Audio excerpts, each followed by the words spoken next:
Hello,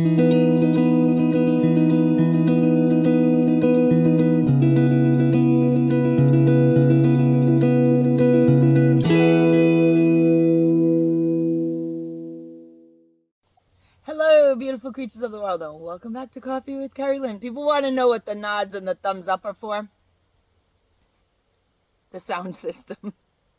We simulcast the actual video and the audio only. So when I do a good job, I give myself some credit here in the far north of Maine. We are underneath the meditation and wellness tent trying to catch a beautiful breeze in my backyard secret garden away from the world up along the Canadian border in the crown of Maine. I hope everyone is having a nice, warm, sunny summer day wherever you may be. I hope you're having a day filled with fabulosity and a good cup of coffee, because everybody deserves good coffee throughout the day. Coffee is a wondrous, warm, kind, gentle smile in a mug that keeps you going. Ladies and gentlemen, beautiful creatures of the world, we are going to be talking about disease today. So if you don't got a strong stomach, you may want to sit this one out. We're going to be talking about MPOX, because it is now a World Health Emergency, just so that the techno people know. And we are going to be using information directly from the WHO website, just so the techno people understand. And there is a bit of a fungus going around as well, so we're going to be touching on all that.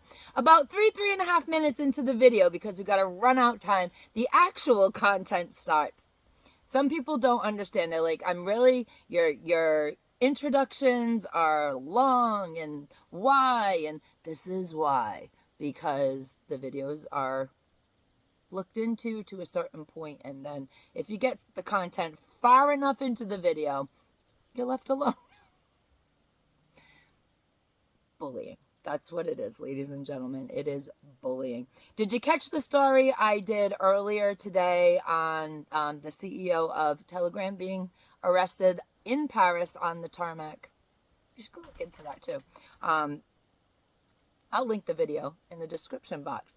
But yeah, we're going to be talking about some pretty gross stuff today. So if you don't want to hear gross things, just kind of sit this one out. I don't blame you. But if you stick around, give me a thumbs up, give me a thumbs down, comment in the comment section below. It helps me in the algorithm, because when I do stories like this, whatever pops into my head flies out my mouth sometimes. The techno guys don't like my opinion.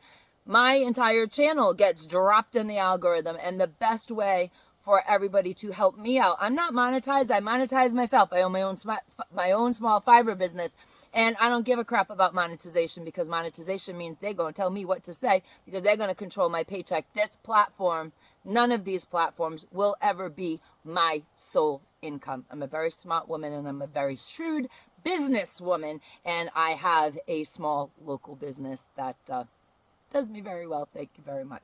So the best way to help me out is to share my content. That just tells the algorithm that people want to hear what I have to say. And if you want to, if I earn the privilege to be a regular part of your video experience, please subscribe to my channel. I'm slow growth, and I don't care. That's how we're rolling up here. Today we're going to be talking about MPOX. MPOX is now a worldwide health emergency. 96% of the MPOX cases, according to the World Health Organization's website, techno people, fact checkers, because we don't want to be giving misinformation around here. I try to be extremely accurate. 96% of the MPOX cases is in the Congo. It has spread to 50 countries, and it is in the United States of America. It is in California, yay, ladies and gentlemen, beautiful creatures of the world. And it has now been declared a worldwide health situation by the WHO. So MPOX is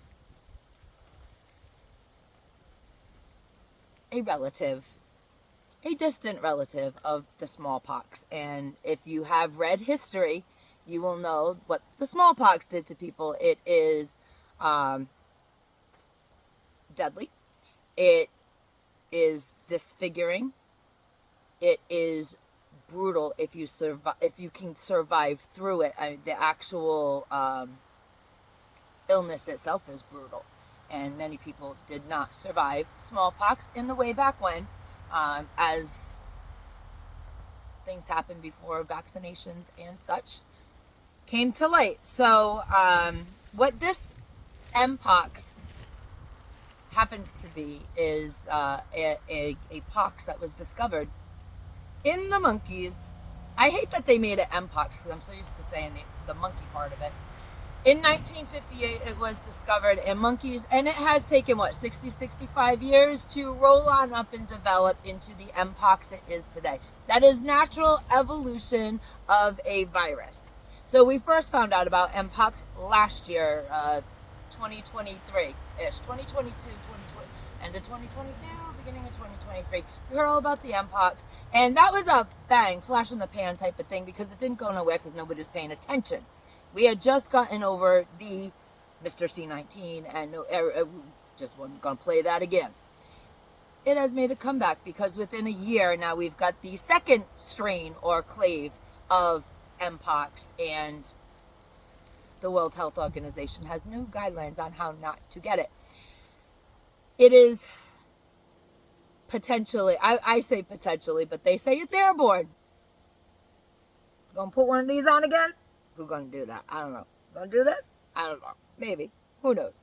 It depends, I guess, on how you feel about it. But they are saying that not only is it all the symptoms from last year's MPOX information, because we had a couple cases of MPOX in the state of Maine. I think we had it down in Bangor. We had a human male, and we had a child in the state of Maine that got the MPOX last year, and didn't touch off a hysteria up here. But this strain, this clade of MPOX, is apparently airborne. Also, do not rub up on anybody's pustules. Please, do not touch people's pustules. If you see rashes and pustules, please don't be touching. Hospitals are on the lookout for wild rashes, so are doctors' offices, just like in the way back when, just like last year. They're looking for that. And the other thing that has changed since last year's version is that now the WHO has reported that if a person who is not showing symptoms, or who is showing symptoms, either way, if they touch a surface, see where this is going? If you touch a surface and you are carrying it or you have it and you do not sanitize that surface and somebody else touches that surface, that somebody else could get it. So it is sexually transmitted. Be safe, ladies and gentlemen, beautiful creatures of the world, when you have relations with your significant other. And it is mainly being found still, I'm going to be very polite and tactful about this, in the singularity population. That's how I'm going to put it. If you don't like it, too darn bad. So, if you like the same, then that's where it's running around in. It reminds me of a combination of the AIDS epidemic in the 80s, and which now I guess they've upgraded that to a pandemic. I don't think epidemic is the right word, but I knew it as the AIDS epidemic. We were teenagers during it, and it was a big deal. It was a huge deal. And now we got this, and this is a combination of that, and as far as how they're presenting the information to the public, and what happened just a few years ago when people were standing in the parking lots, sanitizing their groceries, going shopping with surgical gloves on. Y'all remember that, don't you? You didn't forget that quick. And welcome to 2024 as we head toward November. I also want to let everyone know that there is a fungus. It's a yeast fungus, and it is coming out of China. Facts. Go Google it all up. Now, people are really starting to slowly lose their mind over this deadly fungus. It is Candida or, like I can say this, auris, and it was first discovered in 2023. So we're talking about a year and change that they knew about this fungus that is now coming out of China. It has 182 hospitalizations attached to it, and outbreaks, and all the strains of the Candida auris, which I know I'm pronouncing wrong. Maybe I'll write it down here somewhere so that everybody can see. Just Google deadly fungus from China and you will find what I'm talking about. All the strains of this fungus, it is a yeast fungus, are resistant to antifungal drugs such as fluconazole. I guess that's the big one that they give everybody to knock these types of yeast funguses out of the system, but it's resistant to all the antifungals. Joy of joys. And it, like I said, it's a type of yeast, and until 2023, it never affected humans. So, first time for everything, ladies and gentlemen, beautiful creatures of the world. I just kind of wanted to give everybody a little bit of food for thought. Do I think that we all have to become raging lunatics screaming from the rafters over these things? No, I think that we all do need to keep an eye out, keep an eye on the news, and see what is developing and what is transpiring as far as what the WHO is deeming, that's the World Health Organization, is deeming what should and should not happen with these strains. Remember, it's been a slim margin that we got out of the health treaty that would have allowed the WHO to let us Americans know how they want things handled, the procedures, and what is going to be the medical solutions for everybody. We narrowly had a victory, and rest assured, ladies and gentlemen, beautiful creatures of the world, rest assured, they learned a thing or two, and they're going to try to stick us into that treaty again. And unfortunately, the way things are going, or could potentially go in this country, remember, November 5th, you're going to vote for freedom. You are going to vote for no war. You are going to vote to save the lives of your children, or you're going to vote for communism.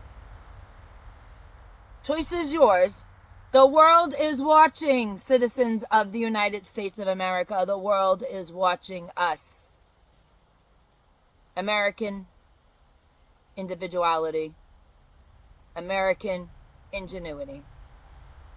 We fought a war a long time ago. Happened to be around 1776 comes to mind. And that war gave us what we have now. And things are coming back around. So you need to decide, my fellow Americans, are you going to let your children go to war? Are you going to hand them over? Are you going to sign away their lives? Some people will. Some people will. Other people, and I'm hoping the majority of people, vote to save their children, to save their Constitution. Choice is yours, ladies and gentlemen, beautiful creatures of the world. That's what we're looking at. Please do not be hysterical over the WHO or things that they're saying or not saying or trying to implement. Just understand and be aware that these things are happening, because I know a lot of people that are subscribed to my channel. Everybody who subscribes to my channel, I absolutely appreciate each and every person that subscribes to my channel. And I have some great subscribers who do pay a great deal of attention and send me emails all the time about different things such as this. And then I do know that I have subscribers that don't pay a lot of attention to this. One thing I do want everybody to pay attention to is something's up, and we're going into a winter season. And winters in Maine are very, very difficult, so we make sure that we have extras in our house just in case a blizzard happens and we can't get to the store, and we can sit the entire blizzard out until the roads are cleared. And we have sand and salt on the roads to keep our cars on the road and not off in left field. So please do your due diligence, ladies and gentlemen, beautiful creatures of the world. Don't trust everything that I say. Go look it up for yourself on Google and be kind. Be the kindness you want to see in the world. Help other people. Do not be Kamala Harris or Communist Tim Walz. Ladies and gentlemen, beautiful creatures of the world, Carpe Diem, because no one promised you a tomorrow.